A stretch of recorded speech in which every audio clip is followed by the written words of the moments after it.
எனக்கு ரொம்ப பயமா இருக்குமா. தான் நினைச்சதை அடையணுங்கிறதுக்காக அந்த சேகர் நல்ல மாதிரி நாடகம் ஆடுறான். அப்பாவும் அதை நம்பிட்டாரு. இடையில பொண்ணு சொல்றதுக்கும் எனக்கு ரொம்ப பயமா இருக்கு. இந்த நிலைமையில என்ன செய்யறதுன்னு தெரியல. உன்னை தம்மா நான் மலை போல நம்பியிருக்கேன். எனக்கு கல்யாணம் ஆன நாள்ல இருந்து உங்க அப்பா உட்கார சொன்னா உட்காருவேன், எந்திருக்க சொன்னா எந்திருப்பேன். இது வரைக்கும் ஏன் என்னன்னு கேட்டதே இல்ல. என் புருஷன் கையில இருக்கிற துப்பாக்கிக்கு பயந்தேன். அவர் என் கழுத்துல கட்ட தாலிக்கு பயந்தேன். அவருக்கு காப்பி கொடுக்கறதுனாலே என் கை நடுங்குமே. இந்த கல்யாணத்தை பத்தி நான் அவர்கிட்ட எப்படிமா பேசுவேன்? அழாத, கண்ணை தொடச்சுக்க. அந்த காமாட்சி நம்மள கைவிட மாட்டா. அது என்ன கழுத்துல புதுசா டாலரு? ஒண்ணு மடக்கிறதுக்காக மாட்டினது. நீங்க மடக்கி போட்டீங்க, எங்களால முடியலையே. நீங்க சொல்ற நேரம் சொல்ற ஆளுக்கெல்லாம் நல்ல சரக்கா பார்த்து ஊத்தி ஊத்தி கொடுத்தோம். என்ன பிரயோஜனம்? உங்களை மாதிரி பெரிய ஆளுங்க வந்து போற மாதிரியா இருக்கு இந்த வீடு. யார் வந்தாலும் வெளியில எல்லாம் உட்கார வச்சு பேச வேண்டி இருக்கு. வந்தவங்களை உட்கார சொல்லனா நல்ல நாற்காலி இருக்கா இல்ல ஒரு சோஃபா தான் இருக்கா? உடம்பு வசதியா இருக்கேன்னு காலை நீட்டி படுக்கலானா கட்டலுக்கு கால் இல்ல. வேர்க்குதுன்னு ஃபேன் போட்டா ஃபேன் ஓட மாட்டேங்குது.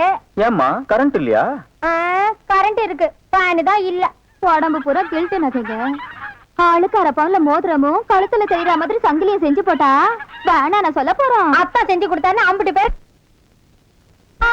புதுந்துட போது ஆசைப்பட்டுட்டீங்கல்ல, அசத்திடுறேன். இந்த பாரு கற்பகம், அந்த சேகர் உங்க அப்பா சொத்தை வச்சு உன்னை அடையலாம் இந்த நாடகம் ஆடுறான். ஆனா நான் அப்படி இல்ல. என் சொந்த உழைப்புல உன்னை அடையலாம் நினைக்கிறேன். என் மேலையும் என் தொழில் மேலையும் நம்பிக்கை வச்சு மேலூர் அம்பலாறு தேட்டர் கட்டுறதுக்கு இடமும் கொஞ்சம் பணமும் கொடுத்து உதவுறதா சொல்லியிருக்காரு. அப்படியா? ஆமா. அந்த கடனை எப்படியாவது நான் கஷ்டப்பட்டு சீக்கிரமே அடைச்சிருவேன். நீ வேணா பாரு, கூடிய சீக்கிரமே ஒரு தேட்டருக்கு முதலாளி ஆகி ஒரு கௌரவத்தோட உங்க அப்பா கிட்ட நான் வந்து பொண்ணு வைக்கிறேன். நீ எதுக்கு வருத்தப்படாத. அந்த ஆண்ட முன்னியத்துல நம்ம கல்யாணம் ஜாம் ஜாம் நடக்கும். போதுமா? என்னையா இது? கேட்டீங்கல்ல, அசத்திருக்கேன் பாரு. அங்க பாருங்க, நம்ம சின்ன மகளாலேயே நம்ம கேட்டதெல்லாம் கொண்டு வந்திருக்காரு.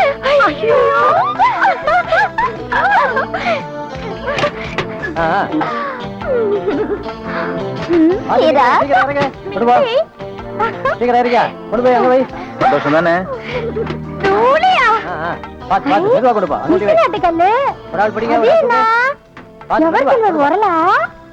பின்னாடி உலக்க ஒண்ணு இறங்குது பாரு. ஐயோ யாரு மச்சான் இப்ப வாங்கிட்டு வந்திருக்கே. இங்கேயே உன்ன அப்புறம் வச்சுக்கலாம். ஏன் கை காலம் நடுங்குது? இல்ல, இந்த மாதிரி சீன்லாம் நான் படத்துல தான் பாத்திருக்கேன். நேர்ல இப்பதான். அதான் தியேட்டர்ல யாருமே இல்லையே, இன்னும் பயம். நீங்க ஒண்ணுங்க, அந்த கரும்பண்ணி எங்காவது ஓரமா ஒண்டி இருந்து பாத்துறோம். ஆமா, நிலத்தை எல்லாம் வித்துட்டீங்களா? இன்னும் 2 நாள்ல வித்துருவேன். வித்துட்டு அந்த பணத்தெல்லாம் வச்சுட்டு என்ன செய்யறதுங்க? உங்ககிட்ட இருக்கிற பணத்தையும் எங்கிட்ட இருக்கிற பணத்தையும் ஒன்னா சேர்த்து மெட்ராஸ்ல பெரிய தியேட்டர் வாங்கி உங்களை ஓனர் ஆக்க போறேன். என்ன ஓனர் ஆக்க போறீங்களா? ஐயோ, குடுக்கிற தெய்வம் கூரையை பிச்சுட்டு கொடுக்கும்னு சொல்லுவாங்க. என்னமோங்க, உங்களை நம்பித்தாங்க இந்த காரியத்தில் நான் இறங்குறேன். நீங்க பயப்படாதீங்க, நான் இருக்கேன். ஆனா ஒண்ணு, நாம இந்த ஊரை விட்டு போகும்போது யாருக்கு தெரியாம போகணும். ஏங்க? ராமர் வனவாசம் போகும்போது ஊர் மக்கள் எல்லாம் குறுக்க விழுந்து போகாதீங்க போகாதீங்கன்னு அழுதாங்களாம். அதே மாதிரி இந்த தியேட்டருக்கு வர்ற ரசிகர்கள் எல்லாம் நான் போகும்போது குறுக்க விழுந்து அழுவாங்க. அத நான் மறுக்க முடியுங்களா? அதை விட முக்கியம், இந்த தியேட்டர் ஓனர் என் காலை புடிச்சிட்டு அழுவாரு. அவரை எட்டி உதச்சிட்டு வர முடியுங்களா? ஆக மொத்தம் யாருக்குமே தெரியக்கூடாது. ஆமாங்க. பயப்படாதீங்க, யாருக்குமே தெரியாது. சொல்லாம கொள்ளாம போகணுங்க. இன்னொன்னுங்க, கடல்ல குதிச்சு 2 பேர் நீச்சல் அடிச்சுட்டு போயிடலாங்களா? அது 2 பேர் ஒருத்தருக்கு ஒருத்தர் நனைஞ்சு ஈரம்பட்டு அப்படியே போய். ஐயா, இந்த மருந்து சாப்பிடுங்க. எனக்கு விவரம் தெரிஞ்ச நாளா பாக்குறேன். நீங்க இப்படி படுத்த படுக்க இருந்தது கிடையாது. நீங்க எழுந்து நிக்க உங்க நிழல்ல வளர்ந்தவங்க நாங்க. என் மேல உள்ள பாசத்துல பெத்த பிள்ளைன்னு கூட பார்க்காம அவரை நீங்க அடிச்சு கட்டிட்டீங்க. ஐயா, நீங்க ஒண்ணும் கவலைப்படாதீங்க. உங்க பிள்ளைய இங்க கொண்டு வந்து சேர்க்க வேண்டியது என்னுடைய பொறுப்பு. வேண்டாம், போகாத. வீணா அவமானப்பட்டு திரும்ப சொல்றதை கெடுப்பாது. பரவாயில்லையா, உங்களுக்காக நான் எந்த அவமானத்தையும் தாங்க தயாரா இருக்கிறேன். அப்பா, பத்திரம் பாத்துங்க, வந்துடுறேன். பாத்தியா, சொல்ல சொல்ல போறேன். என்னங்க, சேகர் இருக்காரா? உள்ள இருக்க, போங்க. அடடே, வாங்க வாங்க. உங்களுக்கு கணபதி டாக்ஸி கலர் நோட்டீஸின் தவிர வேற எதுவும் தெரியாது? எங்க இவ்வளவு தூரம்? தப்பா நினைக்காதீங்க, நான் இவரோட தனியா பேசணும். நாங்க தப்பா நடக்கிறவங்க தான், தப்பா நினைக்கிறவங்க இல்ல. தாராளமா பேசுங்க. வாடி.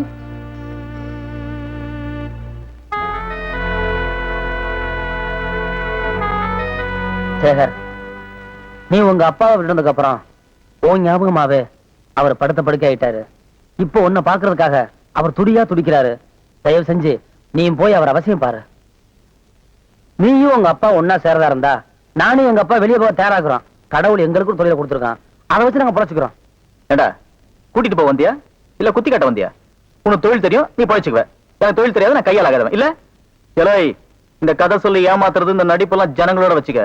என்கிட்ட வச்சுக்கிட்ட நச்சிடுவேன். உனக்கு எப்படி கடவுள் தொழிலை கொடுத்துருக்கானோ அதே மாதிரி எனக்கு அறிவை கொடுத்துருக்கான். அதை வச்சு எனக்கு பொழைக்கவும் தெரியும், யார் யார எப்படி கவர் பண்ணவும் தெரியும். போட சேகர், மறுபடியும் சொல்றேன், நமக்குள்ள இருக்கிற பகையினால பெரியவங்க பாதிக்க வேண்டாம். உன்னை எப்படியாவது கூட்டி வர்றேன்னு நான் உங்க அப்பா சொல்லிட்டு வந்துட்டேன். இப்ப நான் உன்னை கூட்டி போலேன்னா உங்க அப்பாவுக்கு தான் ஆயிடுமான்னு எனக்கு பயமா இருக்கு. ஆனா ஆயிட்டு போகுது.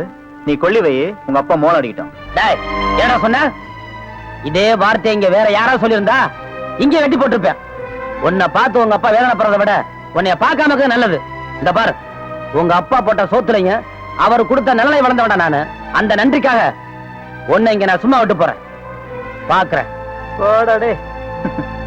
எனக்கு தெரியும், அது ஒரு நாய். அதுகிட்ட நியாயம் எடுபடுமாயா? நியாயம் எடுபடுமா? வீட்டுல அடங்காதது வீதிகளை மிதிப்பட்டா தாயா தெரியும். வீதிகளை மிதிப்பட்டா தான் தெரியும். என்ன பொறுத்த வரைக்கும் நான் தலைமொழிகிட்டையா. ஐயா, நீயும் தலைமொழிகிட்டு போப்பா போ.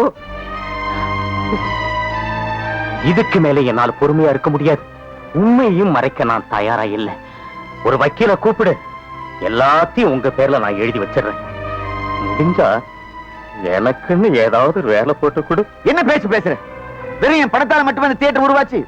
உன் உழைப்பு, உன் புத்திசாலித்தனம், உன் கைராசி ஆளுந்தாண்டா. என்னடா நமக்குள்ள வக்கீல்? எனக்கு வக்கீலோட வார்த்தை தாண்டா முக்கியம். நம்ம வார்த்தையோட பலம், அதோட சத்தியம் வேற எவனுக்கு புரிஞ்சாலும் புரியல பரவாயில்லடா. நம்ம 2 பேருக்கு புரிஞ்சா போதுண்டா. என்ன சார் புது படத்துக்கு பாஸ் வாங்க இப்ப வந்துட்டீங்க? அதெல்லாம் ஒண்ணு இல்லையா, இறக்கே அந்த பொண்ண. என்னது, எங்க அண்ணன் கூட இருந்த அண்ணியை பிடிச்சிட்டு வரீங்க? இந்த பொண்ணு 10-12 பேரை காதலிச்சு கல்யாணம் பண்ணி இவங்க சொத்தை எல்லாம் அபகரிச்சுட்டா. அந்த சொத்து எங்க வச்சிருக்கேன்னு கேட்டா சொல்ல மாட்டேங்கிறா. சமீப காலமா இந்த தியேட்டர் ஆபரேட்டர் கூட தொடர்பு வச்சிருக்கிறதா கேள்விப்பட்டோம். இப்ப அவரை விசாரிச்சா எல்லாம் தெரியுங்கிறதுக்காக நாங்க வந்திருக்கோம். எங்க அந்த ஆபரேட்டர்? நீங்க சொல்றதெல்லாம் உண்மைதான். அவர் சாதாரணமா கேட்ட சொல்ல மாட்டாரு. புடிச்சு சப்பு சப்புன்னு 2 அப்பா அப்பனா உள்ளதெல்லாம் கக்கிடுவாரு. இருக்க கூட்டிட்டு வரேன்.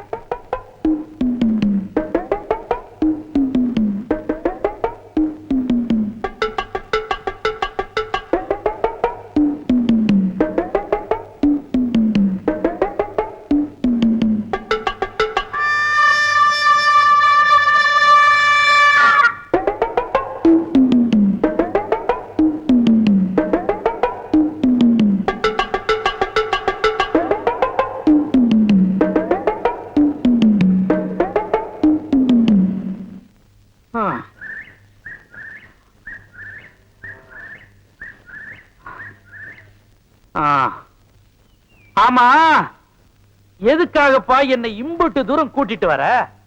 ஐயா, என் வாழ்க்கையில் இது ஒரு முக்கியமான நாள். ஒரு உயர்ந்த இடத்துல இருந்து ஒரு உயர்ந்த மனுஷங்கிட்ட என்னுடைய உள்ளத்தை திறந்து ஒண்ணு சொல்ல போறேன்.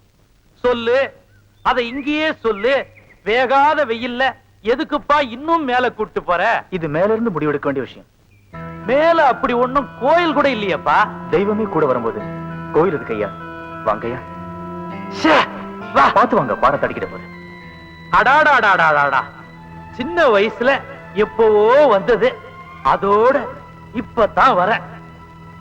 சும்மா சொல்லக்கூடாது. ஒசரத்துக்கு வந்ததுக்கு அப்புறமா தான் தெரியுது பழைய பள்ளமெல்லாம் பச்சை பசேல் இருக்கிறது. என்ன நான் சொல்,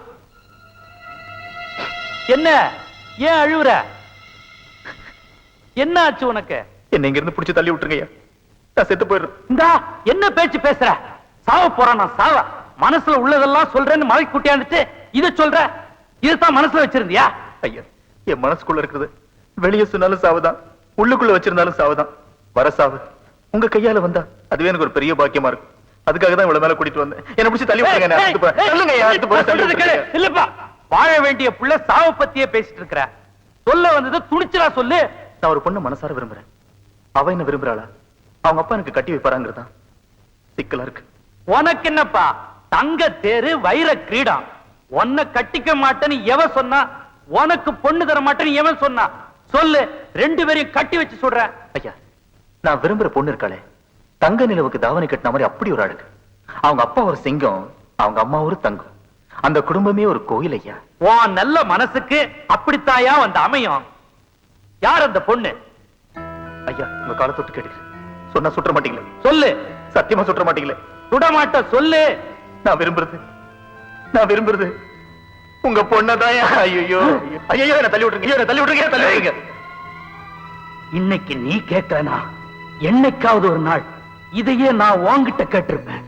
ஒன்ன மருமகனை அடையறதுக்கு நான் கொடுத்து வச்சிருக்கணும்யா. இந்த ஊர்ல எனக்கு சமமா எவன் இருக்கிறான்? அந்த ஏக்கம் ரொம்ப நாளா என் மனசுக்குள்ளேயே இருந்துச்சு. கேட்கிறது உன் உரிமை, கொடுக்கிறது என் கடமை. நீ என்ன பண்ற? உடனே புறப்பட்டு ஊருக்கு போய் உங்க அப்பனை கூட்டியாந்து கல்யாணம் பேசு. ஐயா, எங்க அப்பா எனக்கு சொந்தத்துல கல்யாணம் பண்ண ஆசைப்பட்டாரு. அவர் இந்த கல்யாணம் சம்மதிப்பாருன்னு எனக்கு தெரியலங்க. இந்த ஊரையே சமாளிச்ச இந்த துப்பாக்கி துரசிங்க உங்க அப்பனையும் சேர்த்து சமாளிக்கிற. ஐயோ, மோசம் போயிட்டோம் மாமா, மோசம் போயிட்டோமே. உங்க அப்பா இப்படி ஒரு முடிவு எடுப்பாருன்னு நான் எதிர்பார்க்கவே இல்லையே. நானும் பேசாம ஒன்னையும் பேச விடாம பண்ணிட்டேனே. இப்ப என்ன பண்றதுன்னு எனக்கு ஒண்ணுமே புரியலையே. சரி இரு, அவர்கிட்ட போய் செண்டில் ஒண்ணு கேட்டுறேன். அம்மா, இத்தனை நாள் அவர் வார்த்தையை மீறாமலே வாழ்ந்துட்டேன். அப்படியே இருந்துரு. எனக்காக பேசி கெட்ட பேர் வாங்க வேண்டாம். என்னம்மா அப்படி பாக்குற? நான் தெளிவா இருக்கேன், நம்பிக்கையா இருக்கேன். என் கழுத்துல ஏற போறது கணபதி கட்ட போற தாலிதான், இல்ல நம்ம கிணத்து கயிறு.